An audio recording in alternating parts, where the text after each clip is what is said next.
Last time we left off, it looks like it couldn't possibly have gotten any worse for Unity, but it is now more over than we previously thought possible, because developers have just declared war. And on top of that, Bloomberg kind of leaked all their plans. You know, when they said, hey, we're going to bring something to you, we're going to have an announcement. Yeah, Bloomberg kind of beat them to the punch there. So then, war, right? On Monday, we mentioned that over the weekend, there were a bunch of mobile developers moving towards collective action, and they were going to turn off all Iron Source and Unity Ads monetization. That's action. That is literally turn the money tap off, the public company, they start to squeal. That's how it works. So we get to see how much damage that's doing here. 424 public supporters, 20 billion game installs. 20 billion Unity games no longer giving Unity any revenue whatsoever. That's just the public supporters, by the way. There's also an awful lot of studios that might not quite be doing this, you know, the way boycotts work, but even if 1% lose monetization, it's 200 million ads gone. And even if you think about the future, you think about the 20 cents per install that they're going for. If you're looking at 200 million installs, 20 cents, that's $40 million gone.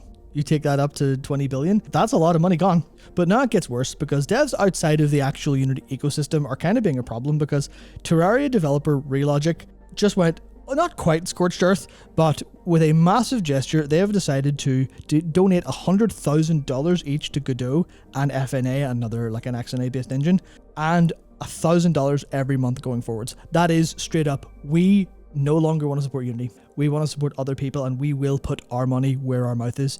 And for a game as beloved as Terraria, with developers like that, that is a flag being planted in the war. That is ground you do not want to lose if you're Unity.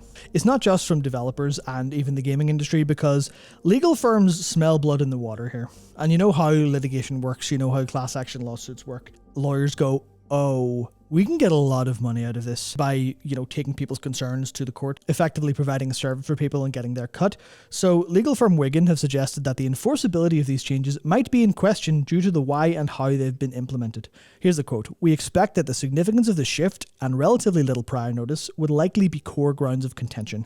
Also, while Unity has announced a new free structure, it hasn't actually updated its license terms yet as far as we can tell. So Unity likely have their own in-house legal team, and they're probably saying, yeah, obviously, go on ahead, like, this will be fine, we'll find a way out of this. But untested legal opinions, not the strongest thing to hold on to for developers, absolutely not. But when it comes to legal stuff, it gets considerably worse because Unity may have awoken a sleeping giant.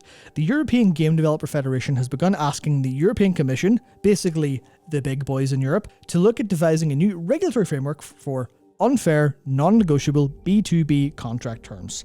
Listen to this. Unity's install fees are a sign of looming game engine market failure. That's pretty catastrophic as far as headlines go. So they want the EU to ensure that there should be sufficient time ahead of licensing changes for users to react, that it has to be clear and explicit for users how the changes work, and most importantly, banning retroactive pricing and contract changes. And that's exactly what Unity did. The Unity went, oh yeah, see all those games you've released and all the things you did with our engine and all that stuff? We don't think you paid us enough. So what if you just give us all this money that we've, to be fair about it, they've basically just made up on the spot all these numbers and have no way to enforce them and no way to test them. So you go, oh yeah, well you say you had so many installs, so just give us all that money. That's what it feels like. That's what it came off to devs like. Game Engines in the Digital Market Act, which would completely give the EU a massive amount of control over what game engines do, including things like how the data gathered through engines influence systems like advertising, which is, you look back to the advertising, the Unity Ads revenue model, that is very, very important to mobile devs. That's where a lot of Unity's money comes from. That's where a lot of their industry is. And if that gets under regulation, they will not be happy about it. Realistically, this tweet kind of sells it. Unity destroys 70% of the game industry, WTF. The risk I took was calculated, but man, am I bad at math. Unity, come on. So that's the war, that's the legal issues, that's the trouble Unity have found themselves in. But here's what Bloomberg heard they said internally. And obviously, Jason Schreier at Bloomberg, he's got people on the inside, he's good at getting contacts. I'd say this stuff is likely corroborated very well. At an all-hands meeting called on Monday, delayed from Friday, allegedly because of death threats, you know, that's fairly public knowledge, the details came out, right? So under the tentative new plan, because Unity have to remake their plans because it was nonsense, Unity will limit fees to 4% of a game's revenue for customers making over $1 million, and installations counted towards reaching the threshold won't be retroactive. And that's a walk back on two fronts, right? That's a walk back of the lifetime installations criteria, which is one of the things we're talking about the EU likely to ban if they do go through with this. You can't just pull the rug on people and say, oh, you owe us extra money from before. You actually can't do that. That is bullshit on so many levels. The other thing is the fee criteria. So that's an upper limit of 4%, which is 1% below Unreal Engine's. It's just that awkward runtime install version as opposed to like the flat understandable one that you can like, you go, well, if I sell X copies and we give them 5%, that's that. But if you're going on installs, you could have someone who buys your game and then install it once. You'd think that's roughly average, but then you think of today and you think, well, if you're selling a Unity game on Steam and then someone installs it on their PC and then their Steam Deck or their ROG Ally, that's two. That's two, maybe that's three.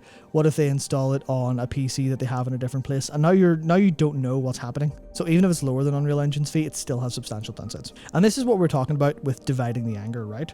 So with this change, existing Unity developers are basically more insulated from the costs. Legacy titles without massive spikes of interest, the company bottom line is going to be fine, right? This is a way of mitigating impacts and muddying the waters. So this is like the biggest customers. The biggest customers are given a little bit of leeway here. Listen, we're not going to completely bankrupt you. It's okay. But it does leave the smaller indie developers left out, where they're sitting going, well, what does this mean for us? How are we going to actually figure out what this like literally does? How are we going to make sense of this? What are we going to do? How's this going to impact our finances?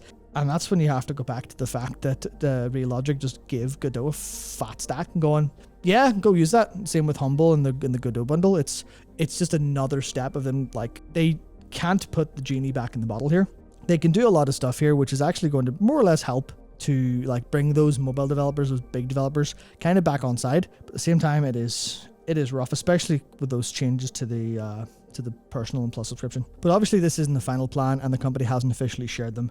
And Bloomberg actually got a statement to that effect from Unity executive Mark Whitten. The company hasn't announced the latest changes because executives are still running them by partners and don't want to repeat last week's communications debacle. It was a communications problem, that's all. Don't worry about it, Unity, you morons. See, the thing is, with the Unity Insider group members that were talking about it before, that we were talking about in a previous video, we know that they did share the policy with partners. They did actually say here that, hey, this is what we're doing, but they didn't do it early enough or change it enough or really think about it. It was more of a loose courtesy going, hey, here you go, whatever, this is what's going to happen. At least that's what it feels like to them. It feels like they actually don't matter. And that's why the C-suite are comfortable with party line, because they went, hey, this is not changing. This is something we have to do.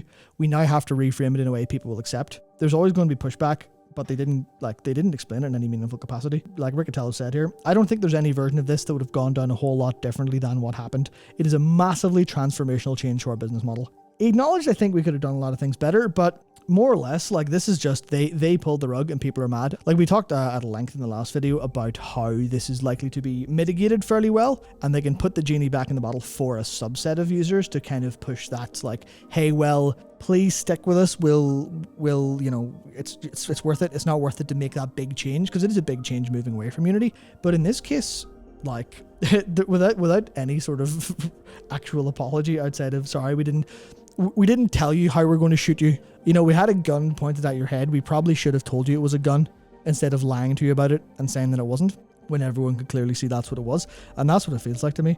Obviously, of course, then director and former CEO David Helgeson said on Facebook, we fucked up on many levels. No other way to put it. It was a new business model, missed a bunch of important corner cases, and ended up the opposite of what it's supposed to be.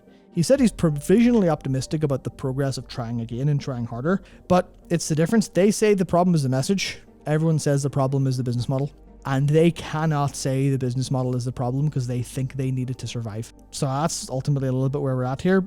They'll maybe get some people on side if they can bring it around, but Mike Bethel said, I think there are still a lot of people at Unity who think that this is a comms issue rather than a breaking the TOS in a way that utterly dismantles the trust and also demonstrates a total misunderstanding of the games industry again. That's the split.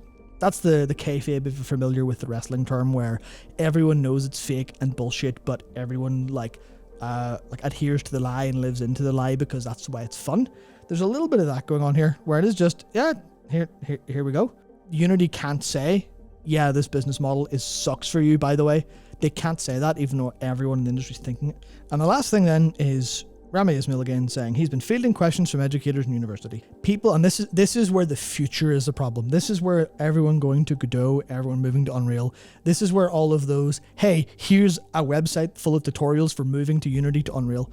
There was a tweet, I can't remember who it was, but it was someone saying if Unity don't back down, they're going to write a bunch of automatic scripts and importers to move stuff from Unity, I think it was UI canvases, over to Godot, and they said it's completely feasible with what they know about the engines.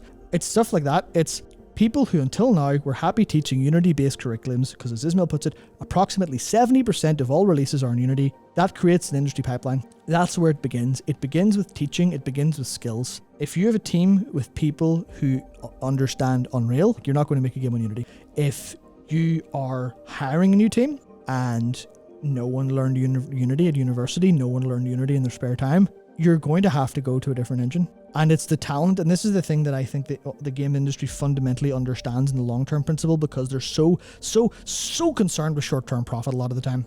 It's the long-term of talent, it's the long-term systems being built, it's people who are trained in this. And you see it now with some video game design.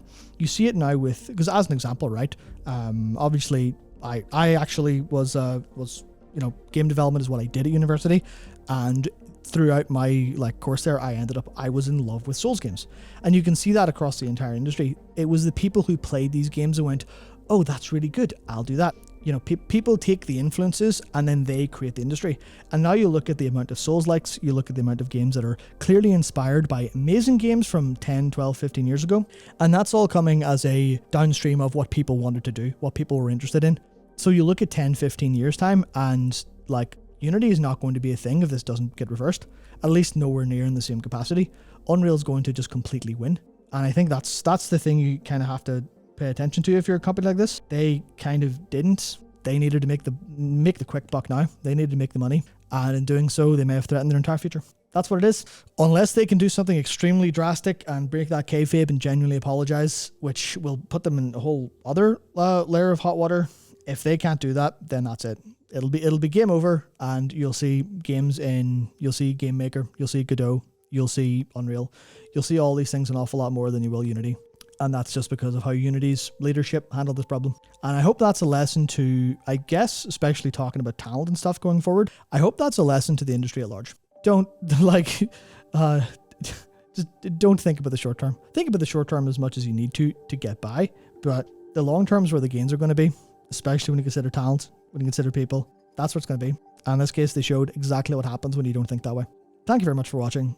I hope this story comes to a little bit of a brighter end, but at the same time, getting kicked when they're down, I think is something we're all rooting for, be it right or not.